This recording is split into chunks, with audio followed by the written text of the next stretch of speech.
لا حول ولا قوة إلا بالله العلي العظيم. Bismillahir Rahmanir Rahim. My elders, my brothers, ladies, Assalamu alaikum wa rahmatullahi wa barakatuh. By the grace of Allah subhanahu wa ta'ala, we have entered into one of the most amazing months in the months of Allah subhanahu wa ta'ala, Shahr Ramadan, and a very hearty Mubarakah to all of you who have made it this far, because surely those who have missed out this month have missed out on the chance of maghfirah of Allah subhanahu wa ta'ala, of the rahmah, the banquet of Allah subhanahu wa ta'ala. Now, we are in interesting times because as we all are aware, most of the mosques world over are closed, and here in Mombasa certainly we are all going to miss going to the mosque. The Dhuhr programs, which used to be short programs, but they used to bring together individuals who would spend time in the mosque after the Dhuhr namaz, have a short lecture, short session on various topics from visiting scholars.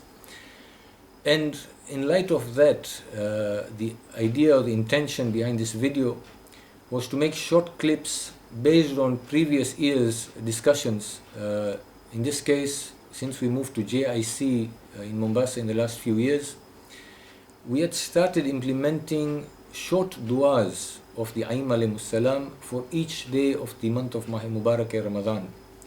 And in the last 3 or 4 years, we've had speakers or scholars who have come, and they have enlightened us on the meaning of the short du'as. Now you'll find, if you're a person like myself, we may not be able to concentrate in a whole du'a Joshan Kabir or other lengthy du'as in this holy month.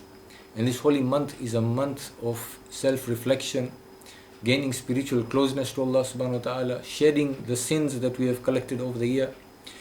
So these small du'as are beautiful if one wants to, on a daily basis, have a nice diet which is comfortable within our schedules, and if we do not go for these lengthy du'as, then the short du'as are amazing.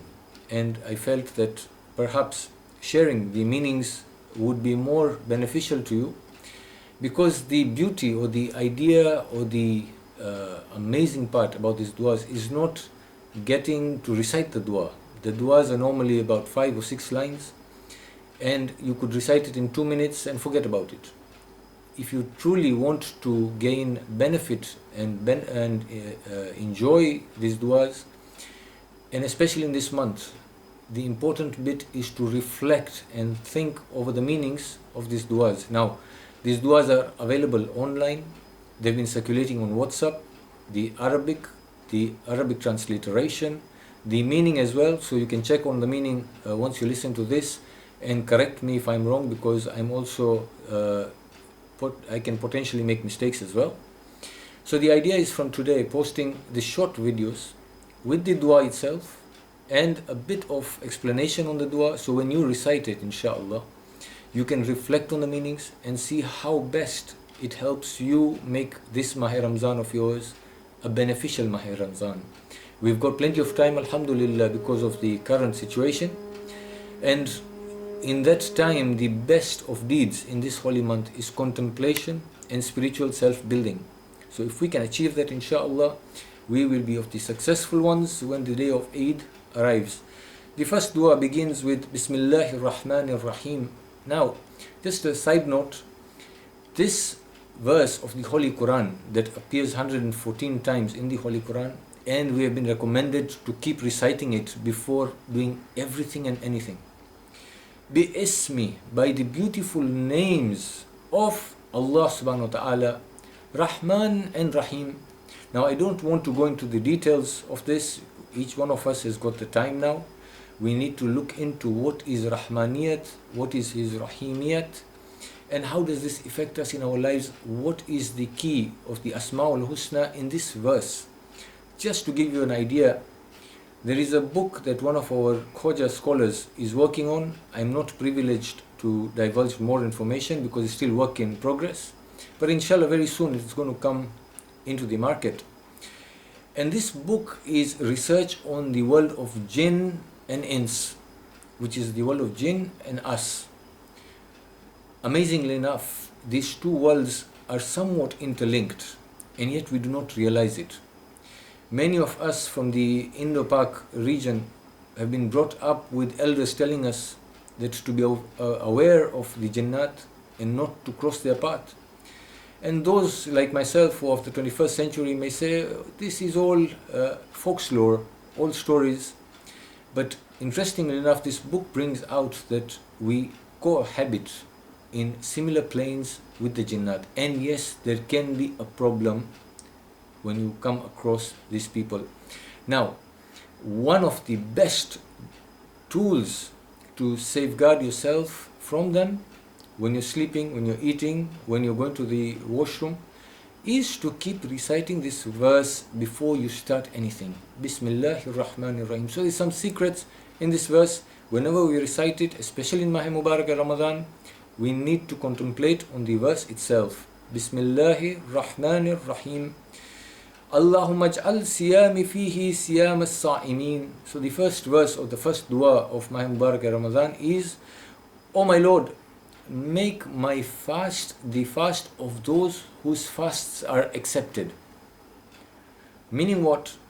This means that it is possible that for years I have been fasting, but I'm not fasting the fast of those whose fasts are accepted.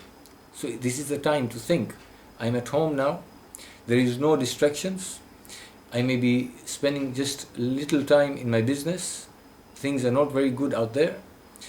It is time for this 1 month at least, I focus on my fast. Is my fast the fast of those whose fasts are accepted?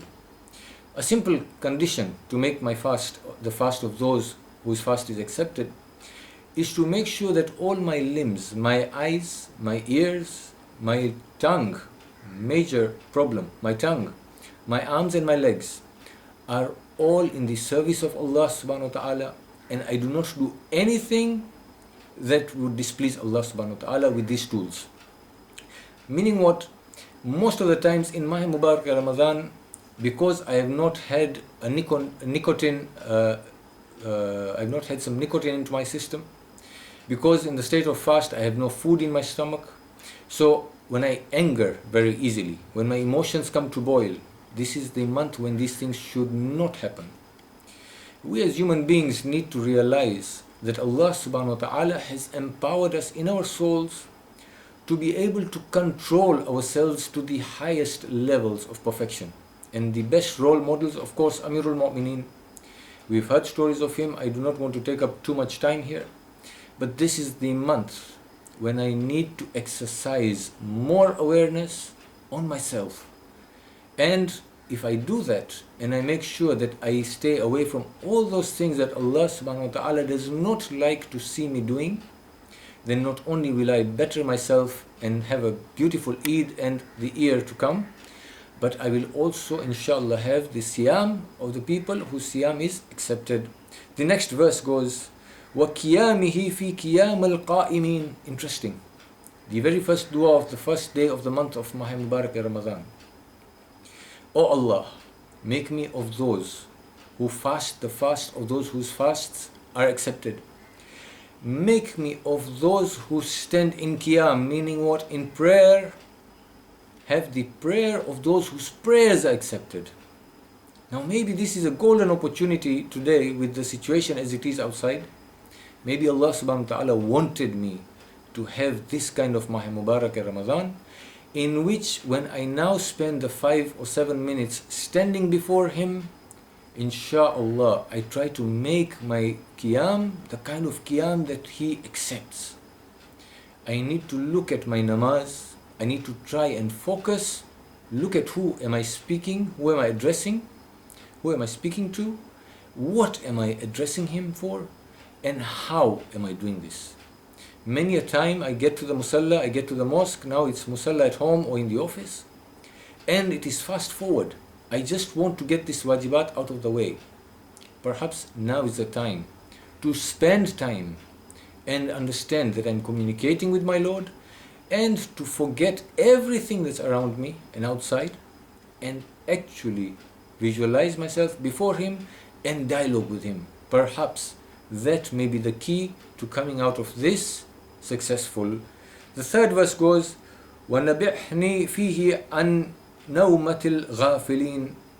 Ya Allah, wake me up from ghafla on the first day of Mahe Ramadan. I'm asking you, wake me up from my slumber, my sleep, due to which I was not even aware of my responsibilities towards my own self.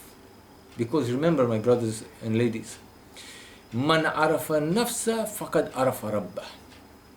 This is the month to connect with Allah subhanahu wa ta'ala. The best way to connect with Him is if you can understand yourself, then you will understand your Lord. Then you can understand Aim alayhi salam and get benefit from the teachings.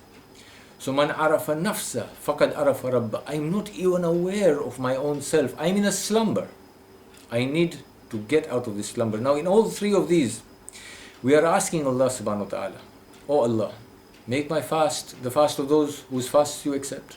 Oh Allah, make my prayer the prayer of those whose prayers you accept.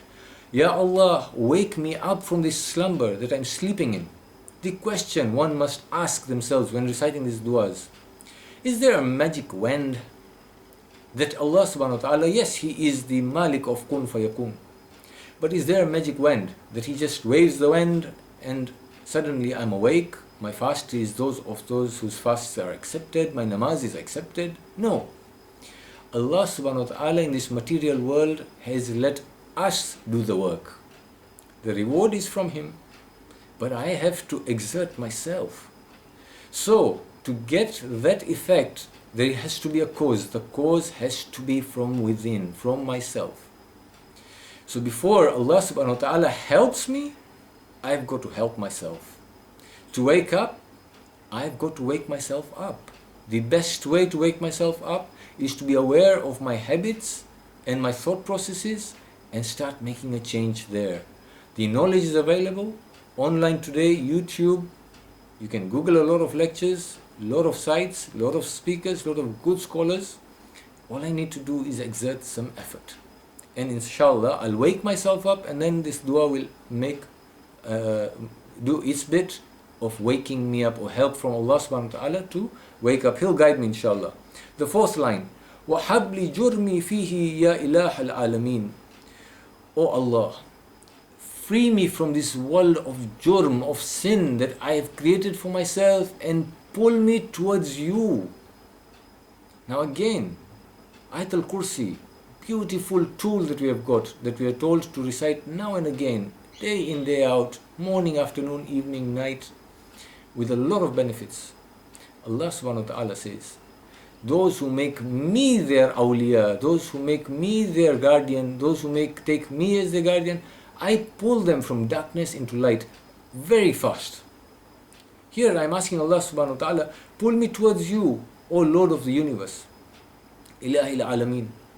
But when I want Him to pull me towards Him, and I'm still holding on to those small mistakes that I want to do or I cannot part with, tell-telling, lies, ghiba, backbiting, looking for faults in others, and so many. And then I'm expecting Allah subhanahu wa ta'ala to pull me towards Him. Not going to work. So I've got to make an effort in this month. Maybe even sit down with pen and paper and list the mistakes that I'm making. Try to correct them myself. Then ask His help. Oh Allah, I'm trying. And you also help me. And you're the best of helpers. Because the last verse is beautiful. So 5 verses in this first dua. Very short dua. You can find it online. Make a habit, inshallah, in this month of Ramadan to recite these short duas and reflect. The last verse goes, وَعَفُ عَنِّي يَا آفِيَ عَنِ الْمُجْرِمِينَ. You are the forgiver of those who are mujrimeen. Mujrimeen is who? Prisoner. I am a prisoner of my own making. I am a prisoner in my own prison. When Allah subhanahu wa ta'ala created me, I was ma'soom. The first day of mine on this earth, I was clean.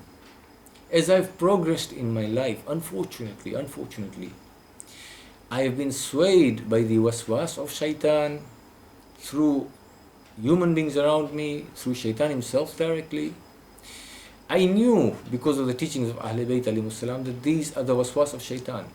but I created my own prison. And sometimes because of creating my own prison, I don't find myself free. Today, take the example of the coronavirus situation. We pray to Allah in this holy month that He frees us from this. But maybe I'm in problems, I'm in worries because of this prison. Had I truly been the creation of Allah subhanahu wa ta'ala, had I truly have submitted to Allah subhanahu wa ta'ala, I would be very comfortable in this month. I'd be very comfortable in this situation. I know my Lord has promised to take care of me. Is there anybody today who does not have a slice of bread to do his sahri with? Is there anybody who does not have a glass of water to do his iftar with? Is there anybody amongst us who does not have a roof over their head or a bed to sleep in? We have the basic provisions from Allah subhanahu wa ta'ala by the grace of Allah subhanahu wa ta'ala. It's the promise of Allah subhanahu wa ta'ala. Then why am I a prisoner of all these worries, unnecessary worries? There is nothing I can do about the situation. Why can I not free myself before I ask Allah subhanahu wa ta'ala to free me from this prison? So this is the month of reflection. 5 verses, 6 verses daily. We will try from tomorrow inshallah every day to post this, so that those who are sitting at home or in the offices at Dhuhr time, especially in Mombasa, because I love my city, those who miss these programs can take the 15-20 minutes of this clip. I will try to limit it to 15 minutes and benefit. And inshallah, because now there is nobody to lead the dua and we just sit there and doze off, perhaps we will all try in this holy month to learn these duas and implement them in our lives and to recite them for ourselves. وآخر دعوانا أن الحمد لله رب العالمين. Surah Mubarakatil Fatiha.